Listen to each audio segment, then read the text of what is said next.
Paz e graça, vamos começar o nosso módulo 2 da nossa aula de escatologia bíblica e você vai acompanhar aí da página 2 do seu livro, Os Três Tipos de Morte, vai ser o tema que nós vamos abordar agora no módulo 2.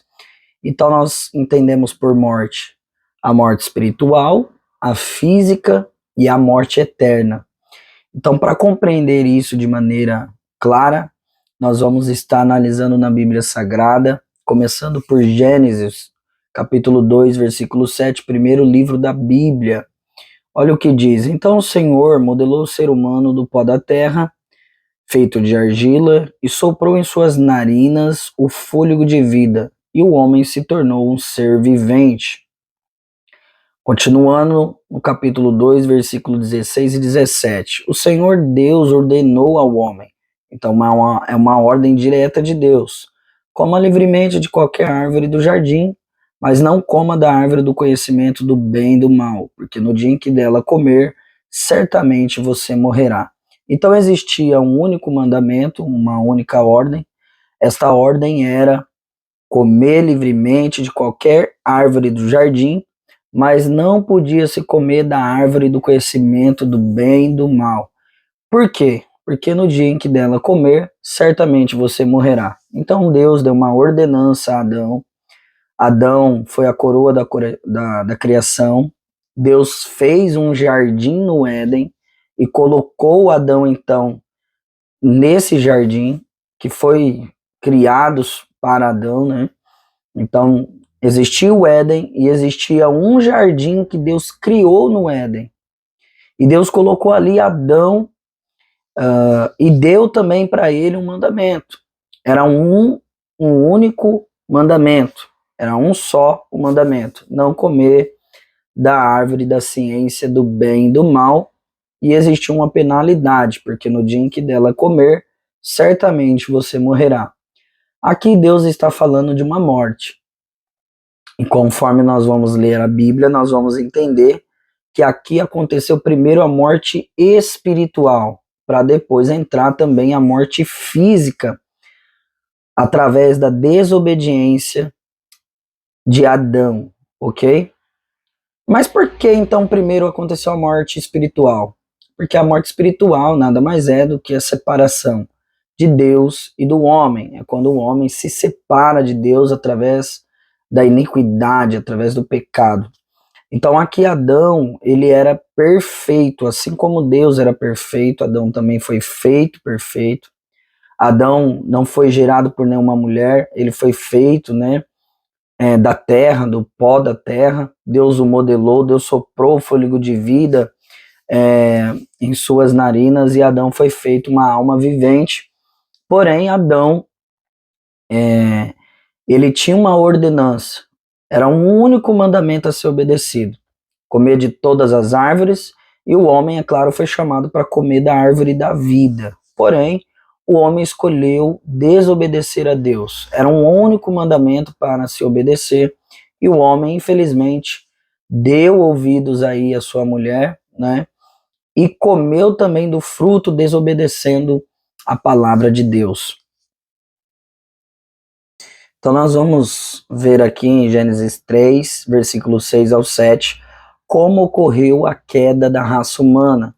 Tudo começou com a queda da mulher. Sim, a mulher Eva, que foi criada por Deus a partir da costela de Adão e foi dada como mulher ao homem, ela foi enganada e caiu em transgressão. Diz assim a Bíblia: quando a mulher viu que a árvore parecia agradável ao paladar, então, primeiro de tudo, ela desejava comer deste fruto. Ela sentiu o gosto desse fruto em sua boca. Era atraente aos olhos. Então, isso retrata que ela já estava obcecada, visualmente falando, ela estava desejando este fruto proibido. Seus olhos desejavam este fruto. O seu paladar sentiu o gosto desse fruto em sua boca. E além disso, desejável para dela se obter discernimento. Por quê? Porque se você ler Gênesis 3:2, a serpente diz, né, à mulher: a partir do versículo 1. Foi assim mesmo que Deus disse: não comam de nenhum fruto das árvores do jardim. No versículo 2, a mulher responde: respondeu a mulher à serpente: podemos comer do fruto das árvores do jardim. Mas Deus disse: não comam do fruto da árvore que está no meio do jardim, nem toquem nele, do contrário, vocês morrerão. É bem verdade que Adão recebeu a ordem direta de Deus.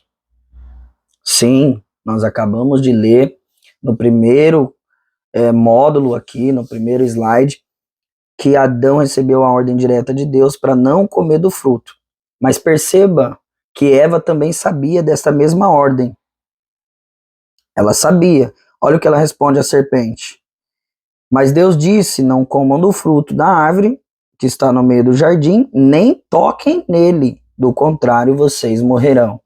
Alguns eruditos bíblicos, pregadores, estudiosos no assunto dizem que a culpa foi de Adão, porque Adão deixou Eva sozinha no Éden, e Eva não sabia dessa ordenança, então a serpente se aproveitou disso e enganou a Eva.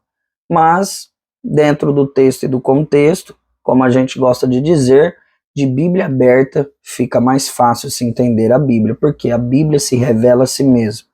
Então, a partir do versículo 3, nós vemos que Eva sabia muito bem que era a ordem direta de Deus, que era não comer do fruto e nem mesmo tocar nele. Mas ela já havia caído, né, através dos seus olhos e através do seu próprio desejo interno. Ela já sentia o gosto desse fruto em sua boca. Outra coisa interessante é que alguns dizem que o fruto ali era uma maçã, né? Gente, a Bíblia não afirma que fruto era este. Então, fica meio contraditório imaginar que fosse uma maçã. Podemos imaginar que poderia ser qualquer outro fruto, mas nós não podemos bater aí o martelo, afirmar que era uma maçã, ok? Então, a segunda hipótese também de que Eva não sabia desta ordem, que Adão deixou ela sozinha e por isso ela foi enganada, também é descartado. Eva sabia da ordem, apesar de Adão, né, com certeza ter repassado essa ordem para ela, ou o próprio Deus, porque Deus ele vinha no jardim para se relacionar com eles. Então, o que importa dentro do contexto bíblico é que Eva sabia desta ordem. Não podemos comer e nem mesmo tocar, porque no dia que fizermos isto, morreremos. A serpente, então, aproveitou para enganar a Eva. No versículo 4 ela diz: certamente não morrerão. Certamente não morrerão. Então a serpente distorceu a palavra que foi liberada através de Deus para a vida do homem e da mulher da raça humana. Deus disse: coma da árvore da vida, coma de todas as árvores e vivam, se multipliquem, né, frutifiquem, dominem tudo, né, tudo está aí para vocês aproveitarem. Porém, o homem escolheu dar ouvidos à serpente. Então, todas as vezes que Deus libera uma palavra sobre as vidas das pessoas, o diabo ele tem essa tendência de distorcer essa palavra para que essa pessoa caia em condenação. Ao invés de receber a bênção, se torna então uma maldição. Então, olha o que a serpente diz no versículo 4 de Gênesis 3:4. Certamente não morrerão. Deus sabe que no dia que dele comerem, seus olhos se abrirão e vocês serão como Deus, conhecendo do bem e do mal. Então aqui é que está. A mulher, ela foi enganada pela serpente, porque a serpente diz: vocês não vão morrer. Mas Deus já havia dito que eles iriam morrer. Mas a serpente distorceu a palavra que foi liberada por Deus e disse: vocês não vão morrer. E tem mais: vocês, quando comerem deste fruto, serão mais semelhantes com Deus ainda, porque vocês serão como Ele, tendo conhecimento do bem e do mal. Então a mulher, quando viu que a árvore era agradável ao seu paladar, porque ela estava desejando já comer deste fruto, e atraente aos seus olhos e também desejável para se obter discernimento. Então, se o discernimento não vai me matar e eu vou me parecer mais com Deus tendo conhecimento do bem e do mal, então ela viu que não tinha problema nenhum comer desse fruto. E olha o que diz a Bíblia: tomou do seu fruto, comeu e deu ao seu marido, que também comeu. E aí vem a consequência: os olhos dos dois se abriram e perceberam que estavam nus, então juntaram folhas de figueira para se cobrir-se. É interessante, né? Então, a mulher, ela foi enganada. Ela foi enganada, por quê? Porque a serpente distorceu a palavra de ordem direta de Deus que havia sido liberada para Adão, para Eva, e ela distorceu dizendo: vocês não vão morrer. E Deus havia dito: se desse fruto comer ou tocar nele, vai morrer. A serpente então distorceu o que Deus havia dito e disse: você não vai morrer. E tem mais: quando você comer desse fruto, você vai parecer mais com Deus. Olha só o que o diabo colocou na mente de Eva. Através da desobediência, você se tornará mais parecido com Deus. Quando na verdade a imagem e semelhança de Deus, o que nos faz ser parecido com Ele não era a questão física, porque Deus é espírito. Então essa questão de, nós somos imagem e semelhança de Deus. Alguns pregadores dizem que Deus foi lá no rio, se olhou para um rio e viu a imagem dele e ali meteu a mão ali dentro do rio, pegou daquele barro e formou o homem.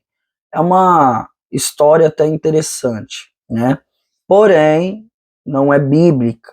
Nós somos a imagem e semelhança de Deus quando nós obedecemos ao Senhor, quando nós amamos, porque Deus é amor, quando nós temos esses atributos comunicáveis de Deus, como santidade, amor, quando a gente usa os frutos do Espírito como longanimidade, aquele que espera com paciência, quando a gente é justo, como Deus também é justo, então nós se tornamos a imagem e semelhança de Deus, está ligado a viver uma vida de obediência, os frutos do Espírito, tá? E não um aspecto físico, pelo menos no contexto de Gênesis, ok? Voltando aqui para o nosso cenário, algo aconteceu quando Adão e Eva comeu do fruto. Então reparem bem, não foi culpa de Adão, ok? Essa história de falar que Adão foi culpado porque Eva não sabia da ordem, isso fica claro no texto bíblico de Gênesis, que Eva sabia sim da ordem de Deus, então ela pecou de consciência, né? Consciente do que ela estava fazendo e realizando. O problema do homem está aqui, ó, quando o homem tomou do fruto, né? E comeu também, porque ela tomou do fruto e comeu e deu ao seu marido, que comeu também. Aqui nesse momento, se o homem para e diz: eu não vou comer desse fruto, porque foi liberada uma palavra sobre a minha vida e sobre a sua também, que a ordem era direta de Deus, não era para a gente comer e nem tocar nesse fruto, porque senão a gente iria morrer.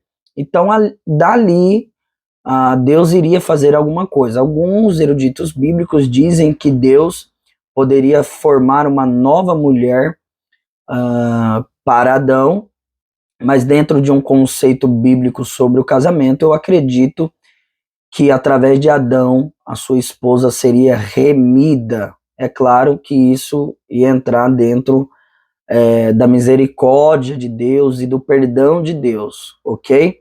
Mas o homem cometeu o pecado de não corrigir a sua esposa. Ele cometeu o pecado de também participar do mesmo pecado. Ao invés dele ser sacerdote do seu lar neste momento e dizer: eu não vou comer, você errou, Deus deu uma ordem direta, não era para tocar e nem para comer, a serpente te enganou, mas eu não vou participar disto. né? Vou chamar aqui o nosso pastor, o nosso Deus, o nosso Pai, aquele que tem comunhão conosco neste jardim, porque para isso o Éden foi criado. Era um ambiente de relacionamento. Então o jardim que estava no Éden era um santuário onde Deus ele tinha comunhão com o homem ali neste lugar. E olha o resultado disso. Os olhos dos dois se abriram e perceberam que estavam nus. Então juntaram folhas de figueira para cobrir-se. Ou seja, quando eles pecaram, eles perceberam que estavam nus. E aí a tentativa do homem de esconder, de resolver a situação do seu pecado com as próprias mãos foi pegar aí folhas de figueira. É bem interessante ainda, falando sobre Eva, porque na epístola de 1 Timóteo 2,14, diz assim: Adão não foi enganado, mas sim a mulher que, tendo sido enganada, tornou-se transgressora. Então não foi culpa do Adão, como dizem muitos por aí. A culpa foi de Eva.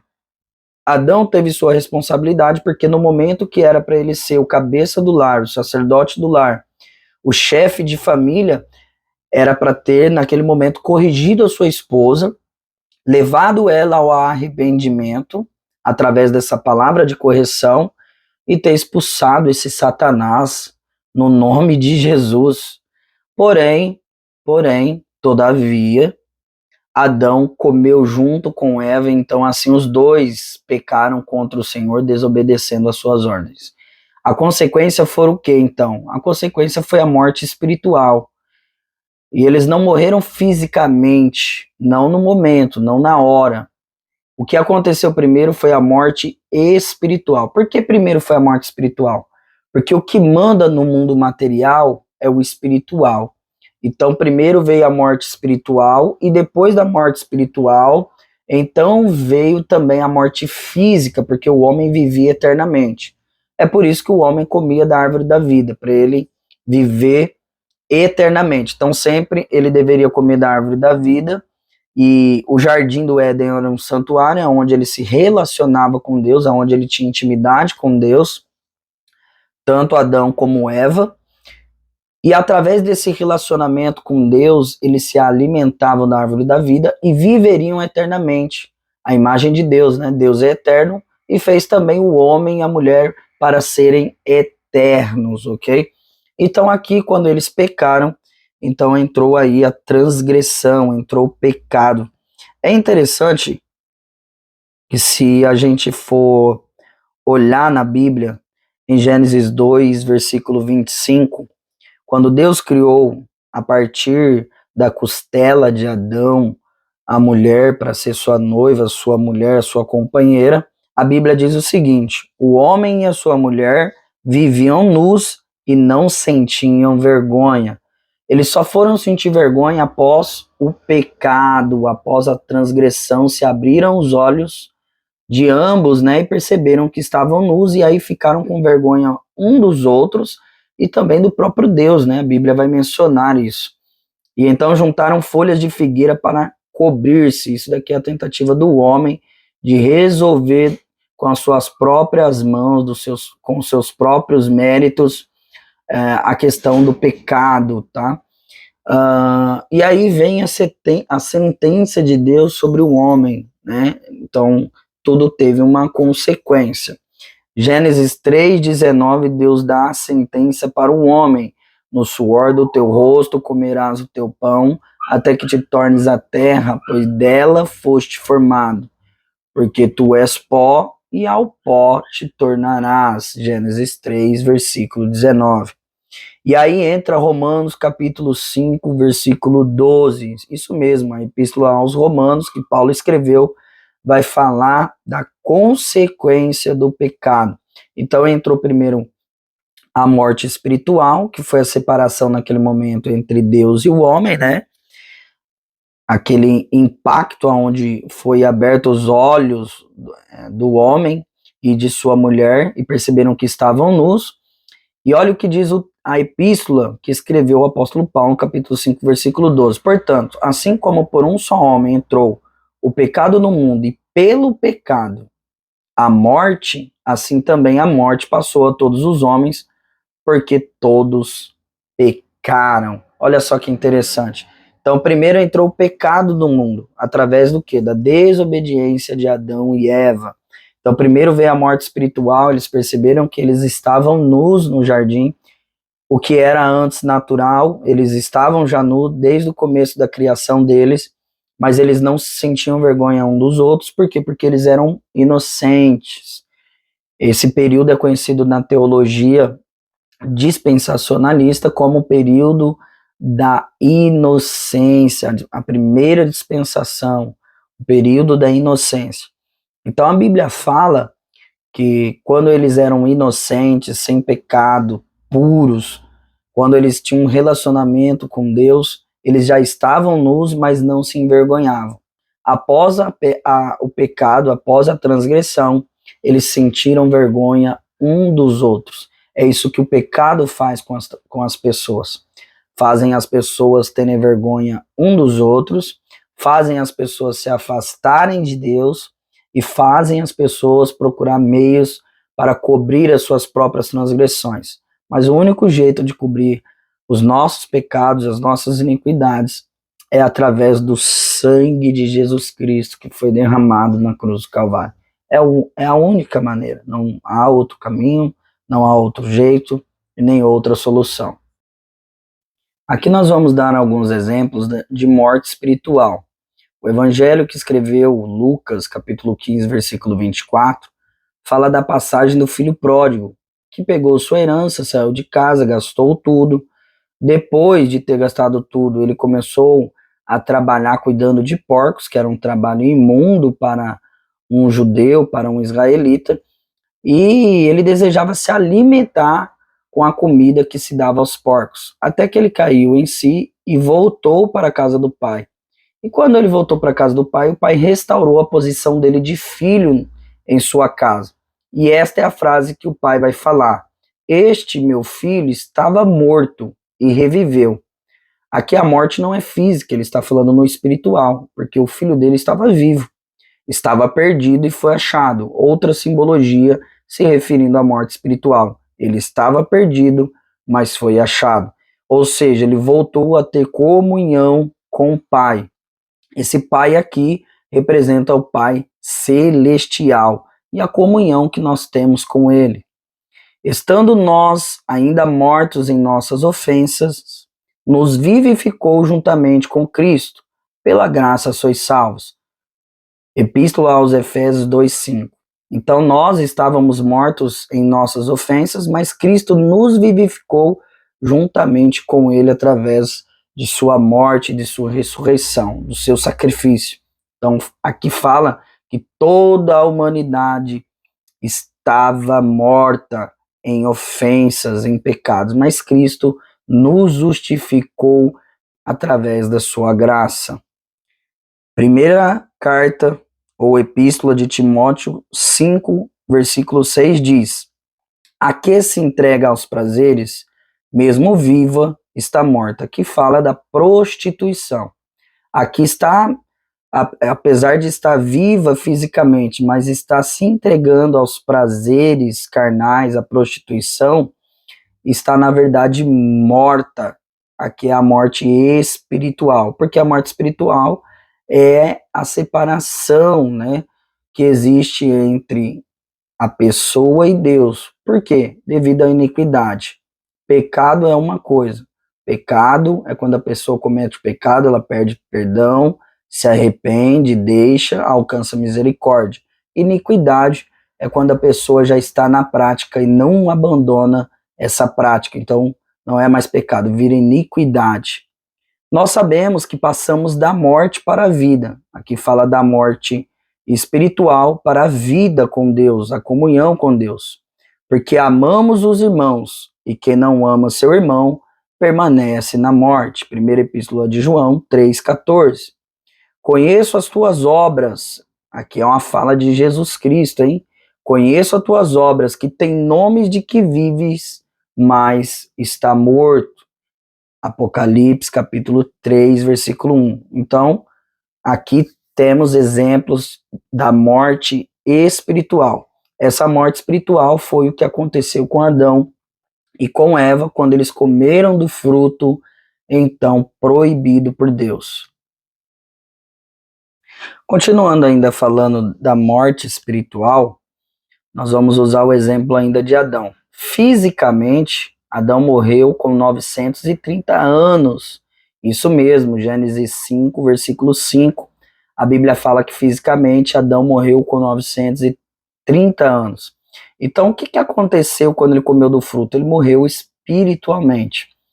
E aqui na Epístola de Romanos, capítulo 6, versículo 23, diz: pois o salário do pecado é a morte, mas o dom gratuito de Deus é a vida eterna em Cristo Jesus, o nosso Senhor. Efésios 2:1 diz: ele, Jesus Cristo, nos deu vida, estando vós mortos nos vossos delitos e pecado. Então nós recebemos vida espiritual, acesso ao Pai, comunhão com o Pai, através de Jesus Cristo. Pela graça de Deus, nós somos então alcançados para voltarmos a ter esse relacionamento com Deus, essa reconciliação que foi perdida pelo primeiro Adão. Evangelho de João, capítulo 11, versículo 25 diz: disse-lhe Jesus: eu sou a ressurreição e a vida. Quem crê em mim, ainda que morra, viverá. Jesus está falando do quê? Esse morra aqui aponta para a morte física, ok? Então esse morra está ligado à morte física. Ainda que você morra fisicamente, você viverá. Por quê? Porque aquele que crê em Jesus, ainda que morra, viverá. Porque morreu fisicamente, mas estava com Deus, será ressuscitado no arrebatamento da igreja para sempre estarmos com o Senhor no reino eterno. Então, a morte física, ela nada mais é para o cristão que um cartão postal que nos leva diretamente para Deus. Ainda falando sobre a morte espiritual, no Evangelho de Jesus Cristo que escreveu Lucas, do capítulo 9, 59 ao 60, diz: e a outro disse: segue-me. Mas o homem respondeu: Senhor, deixa-me ir primeiro sepultar meu pai. Olha o que Jesus responde: deixa que os mortos, aqui fala dos mortos espirituais, sepultem seus próprios mortos. Aqui não é morto físico sepultando outro morto, que não teria como, né? Aqui fala os mortos espirituais sepultem seus próprios mortos. Então Jesus estava dizendo: você, porém, vai e proclame o reino de Deus. Jesus não estava sendo insensível. Eu não estou nem aí se o seu pai morreu. Não vai para o velório, para o enterro do seu pai, mas proclame o reino. É que Jesus estava dizendo: o mais importante agora, nesse texto, nesse contexto, é que você proclame o reino de Deus, ok? Então deixe os mortos espirituais que estão lá já, que eles enterrem seus próprios mortos. Mas você que está espiritualmente bem, o mais importante agora, nesse contexto, é que você proclame o reino de Deus. Isso não quer dizer que Jesus não permite que você celebre o enterro, né, de seus pais, de seus parentes. Não, é que o contexto ali, em si, exigia-se que fosse pregado o reino. Então, cada texto tem o seu contexto. Nós já falamos da morte física, que todo mundo conhece, né? Que é quando o fim da nossa vida aqui, nosso corpo vai ser sepultado. A morte espiritual, que é aquela separação entre Deus e o homem, aquela perca de comunhão, quando o homem peca contra o Senhor e ele não se arrepende, vive nessa prática, acontece a morte espiritual, que é a separação entre Deus e o homem. E agora nós vamos falar sobre a morte eterna. E para falar disso, nós vamos no livro de Apocalipse, capítulo 20, do 13 ao 15, que diz: o mar entregou os mortos que nela havia, e a morte e o Hades entregaram os mortos que neles havia. e cada um foi julgado de acordo com o que tinha feito.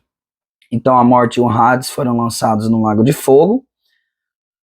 O lago de fogo é a segunda morte. Então repare, o que o texto bíblico diz, de Bíblia aberta, fica mais fácil. Por quê? Porque a Bíblia interpreta a própria Bíblia. O lago de fogo, o que é o lago de fogo mesmo? Conforme aprendemos, o lago de fogo é o inferno, o Gehenna, no grego koine. Então, o lago de fogo é a segunda morte. No lago de fogo vai ser lançado o Hades, a morte, né? Então, todos os mortos que estão no Hades serão lançados no lago de fogo e ali para sempre serão atormentados. Alguns dizem, né, que não, Deus vai destruir o inferno, mas isso não tem contexto bíblico, tá? A Bíblia diz que eles serão atormentados de dia e de noite. O inferno não é estar apenas queimando naquele lugar e sofrendo, mas o verdadeiro inferno é viver uma vida para sempre sem Deus, sem Cristo, sem ter comunhão com Ele. Então há pessoas nos dias de hoje que já vivem um inferno, porque não tem Deus. Se você não tem Deus, você não tem paz, ok? Existe um buraco muito grande em seu ser que só pode ser preenchido com o Espírito Santo de Deus. O amor de pai não vai preencher, o amor de mãe, por mais que seja muito bom, o amor de mulheres, o amor de filhos não vai preencher, somente Deus preenche esse vazio que existe no ser de cada ser humano que não tem ainda a presença do Espírito Santo. Então, o inferno, a segunda morte, é viver para sempre distante de Deus, separado de Deus. E ainda também sofrendo no lago de fogo, e o lago de fogo é a segunda morte. Se o nome de alguém não foi encontrado no livro da vida, este foi lançado no lago de fogo. Mateus capítulo 25, 41 diz: Então o rei dirá abertamente aos que estiverem à sua esquerda: Apartai-vos de mim, malditos, para o fogo eterno, preparado para o diabo e os seus anjos. Então, lá no inferno, depois do julgamento do grande trono branco, estará todos os mortos que vivem no Hades, que morreram sem Deus, sem Cristo, e também estarão todos que estavam no abismo, no Tártaro, como é conhecido ali no grego, né? Então, todos os demônios também serão julgados e lançados aí no lago de fogo, e o lago de fogo é a segunda morte. Portanto, Cristo Jesus, ele veio para que você tenha uma vida espiritual, uma vida de comunhão com Deus. Por isso que Jesus veio. Jesus, ele veio, então, para trazer de volta esta comunhão que havia sido perdida lá no Jardim do Éden. Através da transgressão de Adão e Eva, foi perdida esse acesso ao Pai, essa comunhão, porque o que existia mais de belo no jardim não era a árvore da vida, mas quem estava lá todos os dias na viração do dia para ter comunhão com Adão e Eva. E Adão e Eva representa a igreja, é uma tipologia da igreja, tá? Eles simbolicamente apontam para a igreja. O noivo e a noiva, ok? O relacionamento entre Cristo e a sua igreja. Por isso Cristo ele veio para morrer pela sua noiva, para então trazer de volta esse acesso ao Pai, esse acesso à comunhão com Deus, ter uma vida espiritual de volta, e depois, no novos céus e nova terra, então o tabernáculo de Deus vai estar entre os homens, ou seja, Deus vai habitar entre os homens e vai estar com os homens para sempre, e Deus vai ser o seu Deus e enxugará dos seus olhos todas as lágrimas. Esse é o propósito divino para toda a raça humana, a vida eterna e não a morte eterna.